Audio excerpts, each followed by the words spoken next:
My name is Rita Claggett. I live on Fruitland Mesa, and from my home I can see more than half of the parcels. Development on those parcels would have a devastating impact, devastating visual impact just for starters. The view shed, the visual condition of the valley is a value that the BLM has already recommended be protected in a previous visual impact evaluation. You asked for specific parcel numbers, and I'll be providing a detailed comment representing more than 40 people with specific numbers. But whether by community, sustainable economy, or underground, these 22 parcels are all connected. They really can't be separated from one another in any meaningful way. Please withdraw the 22 parcels in the North Fork Valley from lease options now and forever. Give us permanent protection from having these lands turned to industrial use so that we may continue to focus on the sustainable economy that already works in this valley, and to grow our land-based livelihoods, including ranching, agriculture, organic farming, orchards and vineyards, agritourism, and education, and all the associated enterprises that thrive alongside this foundation. Coal mining, ranching, agriculture, tourism, and the arts have coexisted in this valley for many decades. Oil and gas development on these parcels, not just in our backyards, but also in our front yards, between neighbors' houses, next to our schools, atop our watersheds, across our dirt roads and highways, would destroy our natural resources, our neighborhoods, our health, our livelihoods, and our very lives. With its known hazards and unintended consequences, it would render this valley unrecognizable. At least 5 studies underway now, including those by the EPA, Department of Energy, and Centers for Disease Control and Prevention, will prove what we know from communities all over the planet. Fracking is a toxic, uncontrollable technology as it is currently practiced. That fracking and other aspects of oil and gas development were exempted from federal Clean Air, Clean Water, and Safe Drinking Water Acts in the first place is incomprehensible to me, possibly even criminal. As an American citizen, I respectfully demand federal protection from extractive practices that poison us and our environment. Please preserve our lives and livelihoods by withdrawing these 22 parcels now and forever. Thank you very much.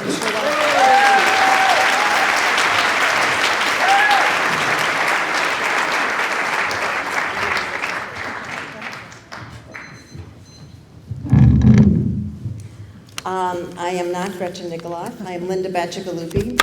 Gretchen and I are neighbors and have been neighbors on Sunshine Mesa for the last 40 years.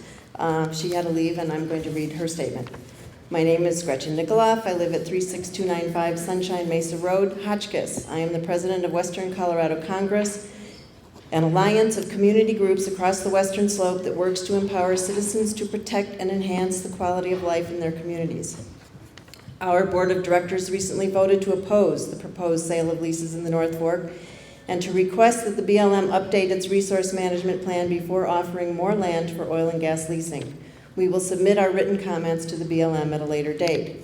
I am personally affected by the proposal because I live and own property adjacent to 2 parcels, 6196 and 6195. Our water company, Sunshine Mesa Domestic Water, owns springs in the lease area. Clearly, the potential for impacts to our water supply and water quality is unacceptable. Much of the nominated area north of the Fire Mountain Canal was affected by the Wake Fire of 1994. The landscape is recovering at a very slow rate, with new juniper and sage growth in its very early stages. Further disturbance in this area would be harmful to this regeneration. Although the Colorado Division of Wildlife identifies the parcels north of Hotchkiss as, quote, severe winter range, unquote, for big game, I can tell you that it is common for deer and elk to utilize the area every winter. Just yesterday, when walking in the area, I saw a substantial herd of elk, and this is clearly not a severe winter. As owners of shares of Fire Mountain irrigation water, we are very concerned about the effects of leasing on the canal itself and also on Pahonia Reservoir. Any loss of irrigation water or degradation of its quality would have a severe impact on the area's agricultural economy. A thorough analysis of the 30,000-acre proposed lease sale area will certainly take longer than a few months.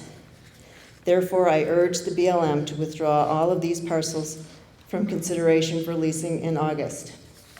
So I share all of her concerns.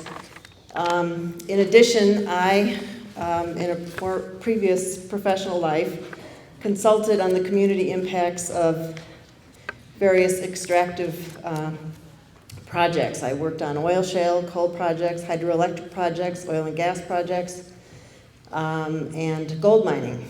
And in 15 years of doing this work, only once did I recommend to a project proponent that they withdraw their project due to the community impacts.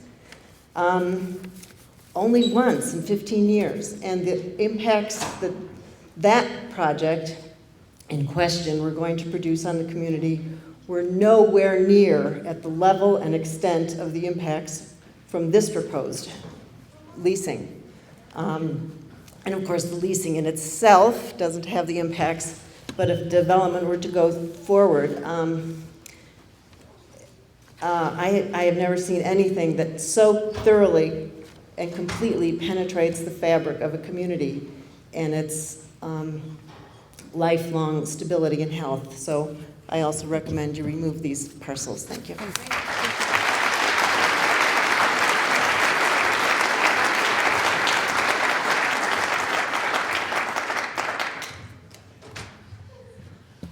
Good afternoon, everyone. My name is Luanne Tarbell. I live on Sunshine Mesa, and I am here to officially oppose the gas and oil leasing of parcels 6191, 6195, and 6196.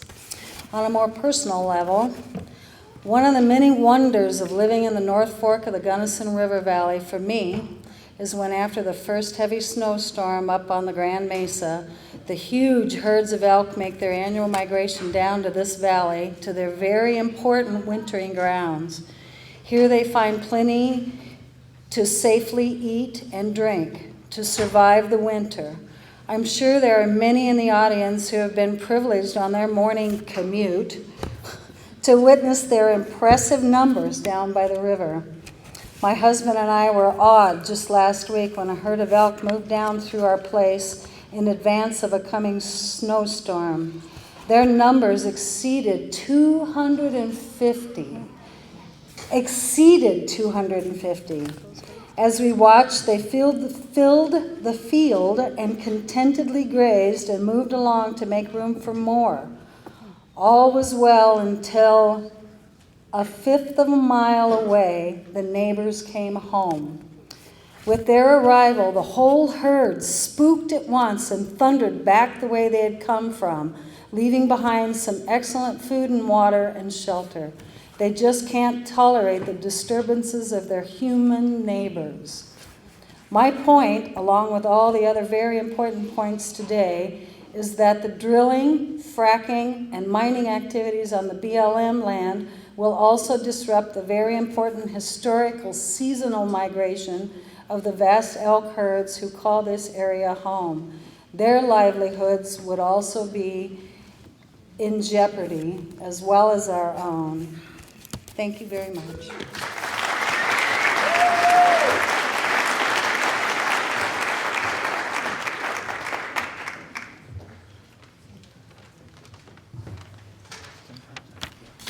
Hello, my name is Phil Nichols. I'm somewhat retired, almost. I'm a licensed professional engineer. I've been in the business for about 45 years. And if you've been in the business that many years, you can't find any of us that don't have a personal story about what's called Murphy's Law. Murphy's Law basically states that if something can happen, no matter how remote the possibility, given enough time, it'll probably happen. That's for two reasons. One is human error, but second, and more important, is because you learn something new. You didn't know that this was going to happen. Fracking is a new industry. It is not something that's been established for a long time, and they don't have all the answers. Now, in my business as a mechanical design engineer, a disaster would be something like a product recall. It's catastrophic because it costs the company a lot of money. It's catastrophic because it upsets the stockholders. And it's catastrophic to the CEO because he might lose his job. When you get to something like the BP spill, it's a step upward. It's catastrophic because it killed some people, and it's catastrophic because of the environmental impact that'll last for decades. But when you talk about the fracking industry, and I'll use a term from physics, it's a quantum leap. Catastrophic means that you've done something you cannot reverse. You can never clean it up. The environmental impact will be with us as long as we're a species on this planet. And the carcinogenic chemicals you put into the water system will kill you don't know how many people. So to simply have an accident and say, well, we made a mistake or we didn't know is unacceptable. We must make sure that it never happens in the first place.